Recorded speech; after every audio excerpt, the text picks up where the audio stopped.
నిజంగా కావాలి అంటే మీరు ఈ 5 సంవత్సరాల్లో మీరు ప్రతిపక్ష హోదా మీకు రాదు. అది మీరు మెంటల్గా ప్రిపేర్ అయిపోండి. 11 సీట్లతోటి మీకు ప్రతిపక్ష హోదా ఇవ్వబడదు, రాదు. ఎందుకంటే ఇట్ ఈస్ చంద్రబాబు గారు, గౌరవ ముఖ్యమంత్రి చంద్రబాబు గారు డిసైడ్ చేసేది కాదు, జనసేన డిసైడ్ చేసేది కాదు. దానికి రూల్స్ ఉన్నాయి, దానికి రెగ్యులేషన్స్ ఉన్నాయి, నామ్స్ ఉన్నాయి. ఫస్ట్ అప్పుడు ఏం చేయాలంటే సార్, అప్పుడు జర్మనీకి వెళ్ళిపోవాలండి. ఇప్పుడు జర్మనీలో ఏంటంటేనండి, నేను జర్మనీ రిజల్ట్స్ కూడా ఏదో వచ్చినాయి, చూస్తా ఉన్నాం ఎలక్షన్స్లో. 25% వచ్చిన హైయెస్ట్ పర్సంటేజ్ ఆఫ్ వచ్చిన ఓటుకి ఇన్ని ఎంపీస్, ఇంత అసెంబ్లీ స్థానాలు ఉంటాయి వాళ్ళకి. 5% మించి తక్కువ వస్తే 5% ఓట్లు మిగతా వాళ్ళు పంచుకుంటారు.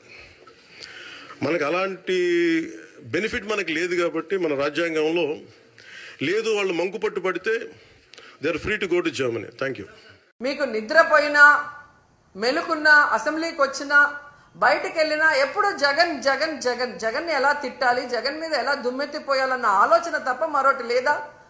9 నెలలైంది మీరు అధికారంలోకి వచ్చి.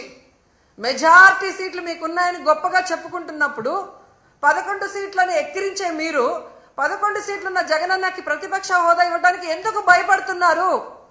ఒకవేళ మీరు గవర్నర్ స్పీచ్ లో చెప్పినట్టు గత ప్రభుత్వంలో జగన్ గారే తప్పులు చేయడం వల్ల నష్టపోయి ఉంటే ఆయన ప్రతిపక్ష హోదా ఇస్తే అసెంబ్లీకి వస్తారు కదా, అప్పుడు నిలదీయండి, ప్రూఫ్లు చూపించండి.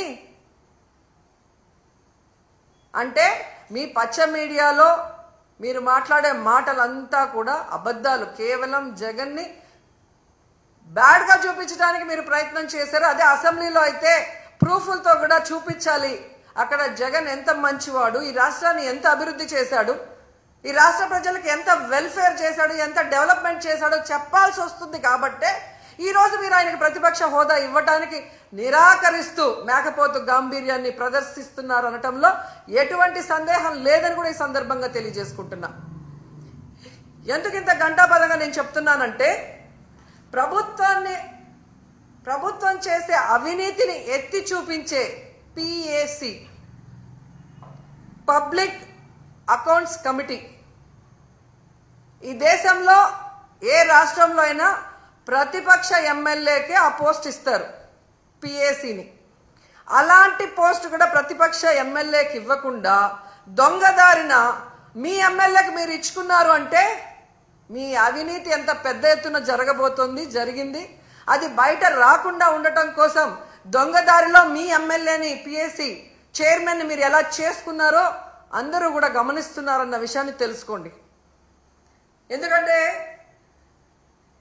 దేశంలో ఏ రాష్ట్రంలో లేనటువంటి విధంగా ఈరోజు ఈ PAC చైర్మన్ని మీరు తీసుకోవటం అనేది చూస్తుంటే, గతంలో ఎక్కడో విన్నాను తాలిబన్ల పాలనలో మాత్రమే ఇలా జరిగిందని, తర్వాత నారా చంద్రబాబు నాయుడు గారి పరిపాలనలోనే ఇలా జరిగింది అనేది చరిత్రలో చరిత్రహీనుడిగా మీరు నిలిచిపోతున్నారని కూడా ఈ సందర్భంగా తెలియజేసుకుంటున్నా.